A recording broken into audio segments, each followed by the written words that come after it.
नाम सुनीता दुबे है। मेरी उम्र अभी 60 साल है। मैं करीब 40 साल से नागपुर में रहती हूँ और जब मैं 50 साल की थी तब 10 साल पहले मुझको कैंसर हुआ था।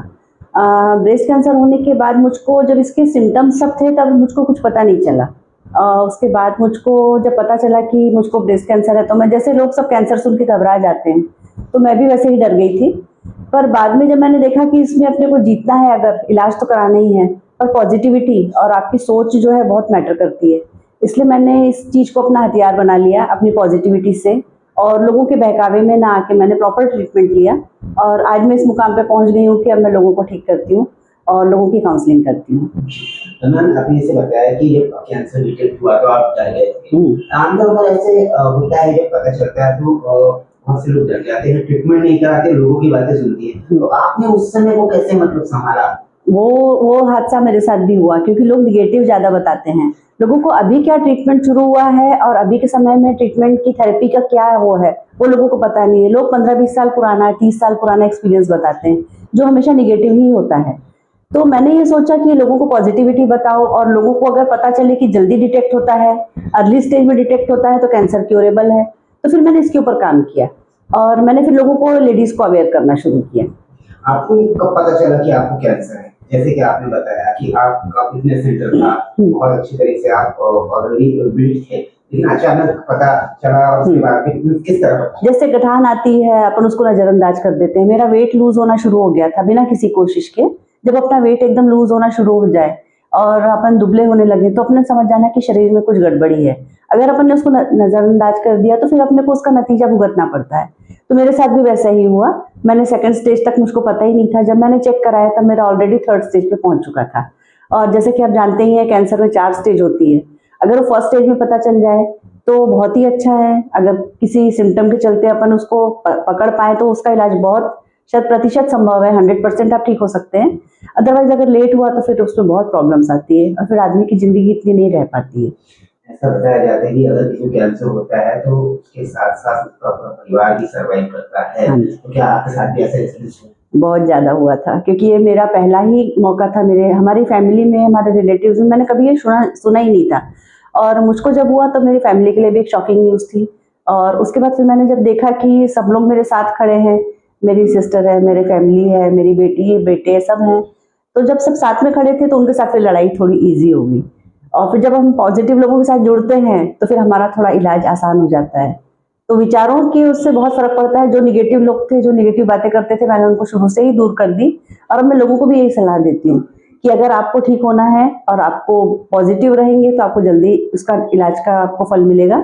तो आप लोग बेहतर है कि ऐसे लोगों से दूर रहें जो निगेटिव बात करते हैं। एक समय आप कैंसर से थी, आज आप कैंसर फाइटर के रूप में पूरे नागपुर में प्रसिद्ध है, ना कि सिर्फ नागपुर में, बाहर भी। क्या कहेंगे, किस तरह की खुशी महसूस होती है? खुशी तो बहुत होती है, और मुझको पहले अवार्ड्स भी बहुत मिल चुके हैं। पहले बहुत खुशी होती थी अवार्ड मिलते थे तो कि हाँ, मेरे काम को पहचाना जा रहा है। पर जब मैंने देखा कि औरतें मेरी जान पहचान की, मेरे फ्रेंड सर्कल की और अड़ोस पड़ोस की औरतें ही चेकअप कराने के लिए आगे नहीं बढ़ रही है, तो मुझको थोड़ा दुख होता था। तो हम लोगों ने फिर इसके लिए स्क्रीनिंग कैंप, मेमोग्राफी कूपन, ये सब बांटना शुरू किया। औरतों को घर से निकालना ही बहुत बड़ा एक टास्क है। उनको घर से निकाल के इस फील्ड में लाना कि आप अपना चेकअप कराओ। एक तो सबसे पहले वो अपने घर में सबको सबसे पीछे अपने आप को रखती हैं। फिर उसके बाद कहीं कुछ निकल गया तो ये उनके दिमाग में एक बहुत बड़ा क्वेश्चन है। तो वो इस डर से चेकअप नहीं कराती है कि अगर हमको कुछ निकल गया तो मैंने उनको ये बताना शुरू किया कि अगर आपको निकल भी गया, 100 में से 10 लोगों को निकलता है। जैसे हम लोग कैंप लेते हैं, स्क्रीनिंग कैंप, तो 100 लेडीज का अगर मैं चेकअप कराती हूँ तो उसमें से 10 को 100% निकलता ही है। अगर उनका इनिशियल स्टेज पे पता चल गया तो आज वो लोग बढ़िया हेल्दी लाइफ जी रही है। और अगर लेट हो गया, वो डर के कारण घर में बैठी रहेंगी, तो मैंने ऐसे लोगों को भी देखा है कि जिनको सिम्टम था और उन्होंने नेग्लेक्ट किया, तो आज वो इस दुनिया में नहीं है।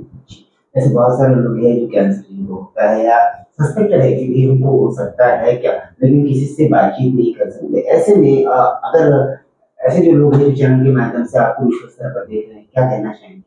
मैं यही कहना चाहूंगी कि हम, मुझ जैसे लोगों को बहुत आगे आने की जरूरत है। क्योंकि जैसे फॉरेन कंट्रीज में क्या होता है कि वहाँ हेल्थ पॉलिसीज ऐसी हैं कि आपको ईयरली चेकअप कराना ही पड़ता है।